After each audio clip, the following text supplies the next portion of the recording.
anyone heard about Mulan before? I'm going to retell the story of her, as she's one of my idols. The story of Mulan based on the legend of Mulan, a legend from long ago that is believed to be true or mostly true.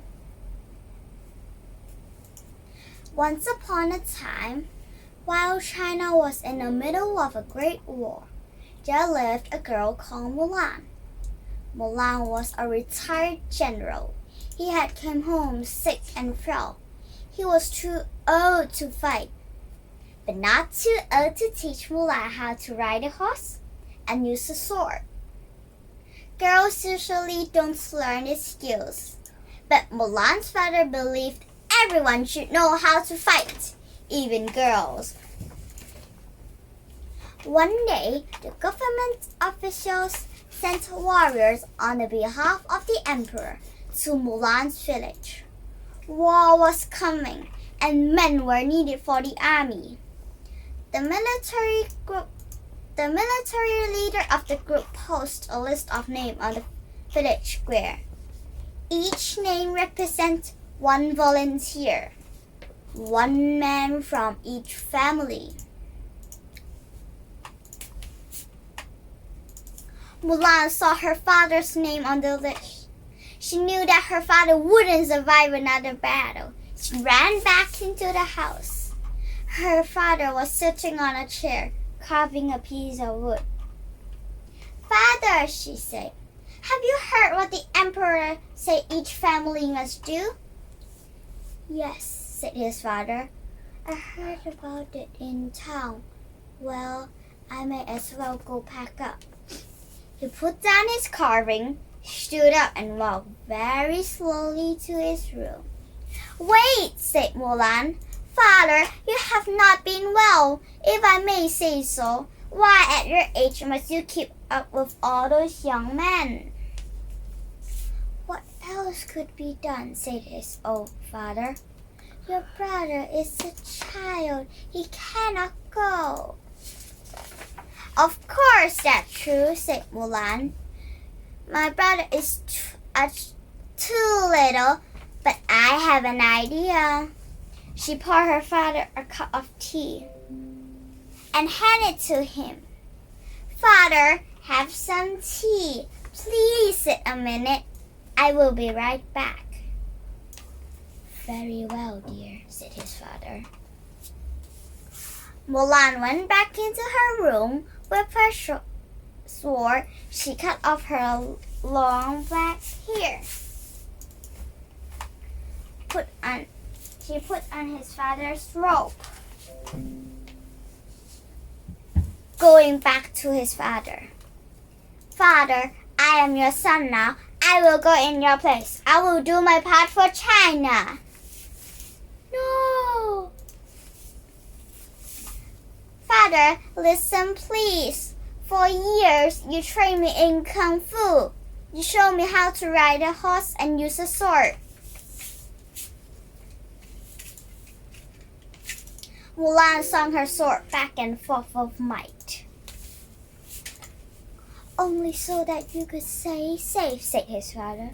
"I never meant that for you to go to war. If they found out you are a woman, you know as well as I do you will die." "No one will find out, Father." Mulan picked up her sword. "Mulan!" His father tried to stand up but had to hold on to his chair. His daughter kissed him goodbye. "I love you, Father," she said. "Take care of yourself. Tell my brother that I say goodbye." She climbed on the family horse and off she went to join the emperor's army. Mulan disguised herself as a man. The warriors accepted him in his father's place. Later that day, when the men taken from the village marched away, Mulan saw her father standing by the side of the road with the tears in his eyes. In the army, Mulan proved to be a brave soldier. She was very careful over the year, No one ever suspected that she was a woman. In time, she was put in charge of other soldiers. Her battle kept on went so well that she put in charge of more soldiers. Her battles went so well. After a few years, she was given the top job. She would be the general of the entire army. Not long after that, a very bad fever swept through the army. Many soldiers were sick, and Mulan became sick too, the general of the army. When the doctor came out of Mulan's tent, he knew the truth. The general was a woman, yelled the soldiers. How can this be? Some called. She tricked us and will not fight for a woman. Punish her, make her pay. The cost is for her to die. But others called out, voices just as loud. With Mulan, we win every battle, they said. Stay away from our general. Just then, a soldier ran up. Everyone, he called. A surprise attack is coming. Mulan heard this from inside her tent. She got dressed and went outside. She was not yet strong, but stood tall. She told the soldiers where they must go to hide and could attack when the enemy came. But they must get there fast. The soldiers, even those who did not like that their general was a woman, could tell that Mulan knew what she was talking about. It worked! The battle was won. It was such a big victory that the enemy gave up at last.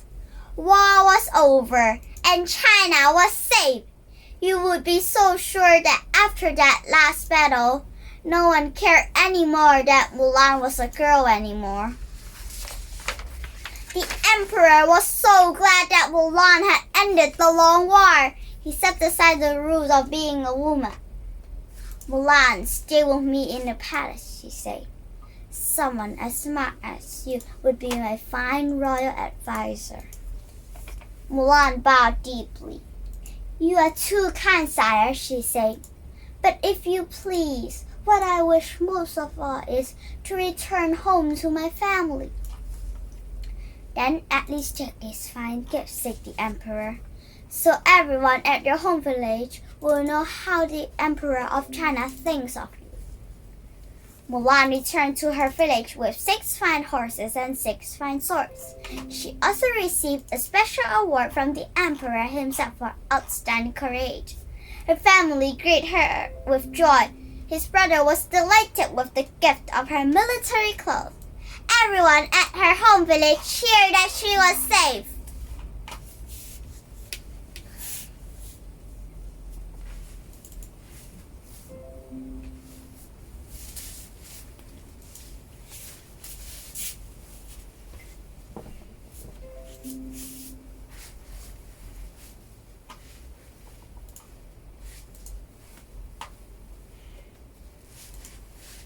Mulan dressed once again in the clothes of a woman. One evening, Mulan and her family gathered together to watch the sunset. 2 of the men who had served with Mulan stopped by on their way home. When Mulan came forth to greet them, they could not believe their eyes. One of them shouted, "You are not Mulan! What have you done with our friend?" People spread Mulan's story across China. Mulan's story inspired many young women to learn how to ride a horse and use a sword, just like Mulan, the girl who had saved China.